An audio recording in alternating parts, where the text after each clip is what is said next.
either have charisma, you either have fucking the power of suggestion, you either have the X factor, and I want to quote my buddy Scott Hall on this.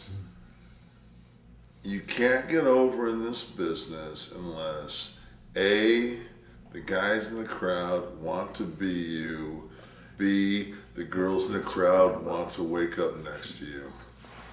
Period. That's the two factors. If you don't have those two factors, sorry, Big Show, but there's not a whole lot of girls want that big fucking dome laying. There's some curiosity out there, but I mean, as far as like but you know what that did? Killed the cat. Damn right. Ask Lawler. It was never any disrespect meant towards Rick, because I always heralded him as like, you know, the greatest ever. I mean, that's it. People can argue that this guy or that guy was, but I would say when you say that, when you ask greatest ever, like more people would say Ric Flair than anybody. If I had to and see, as being a youngster, I say Shawn Michaels. Well, and I'm right up there with you on that, but right. I'm just saying most people would probably.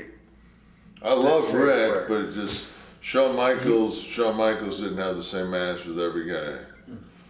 But Rick was part him. It was like Rick and Piper and Kevin Greene, and Rick was coming back from the shoulder surgery, and this was Charlotte, North Carolina, and they wanted to have this big pay-per-view 6-man with Greene and Piper and Flair and Kevin and Scott, and Kevin and Scott and I were the Wolfpack.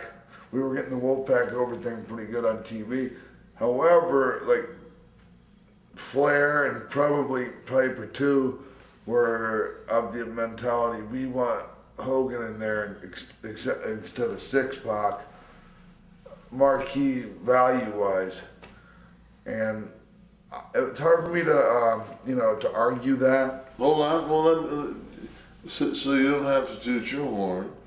Let me cut in here and say that Terry is a great name. When you have a Kevin Greene in there, you need somebody like a Sean Waltman in there to make sure that Kevin Greene looks like he knows what the fuck he's doing. And his very first match ever. You know, so it's like, yeah, I get it. Does Hulk Hogan have more fucking name value than X-Pac? Yes, but once I got an open mic mic though, yeah, you guys and Scott Steiner. Dude, when you smacked Flair in Asheville and he couldn't catch you, and his face was bright red, and I thought we were gonna fight when we got back. He's like, "Oh, that was great." It was real, but the thing is, it's real simple. You know, in that match, Kevin Greene was O negative, and fucking Hogan was A positive. Kid was O negative.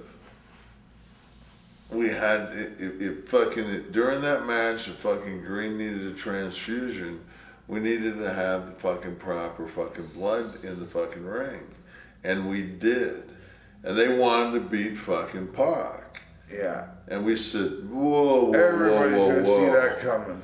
If you're gonna beat one of us, you're gonna beat all of us. Which everybody thought either they were pulling everybody's leg or just we had shot, you and I shot that promo in fucking Saginaw, right. Fucking with the potholes, and then we cut the promo at the. Because they were saying they paved the way, and we're like, yeah, except for we had to go back and fill all the fucking potholes. Yeah, with the fucking. Like 3 years of the fucking feds up our ass on drugs and fucking guys sucking each other's toes and all this other bullshit that we had to fucking go through. You know, which, I mean, I like sucking toes, but I couldn't do it for fucking 9 years. What? You tricked me to say No, that? I didn't. I didn't fucking have anything to do with that and your foot fetish.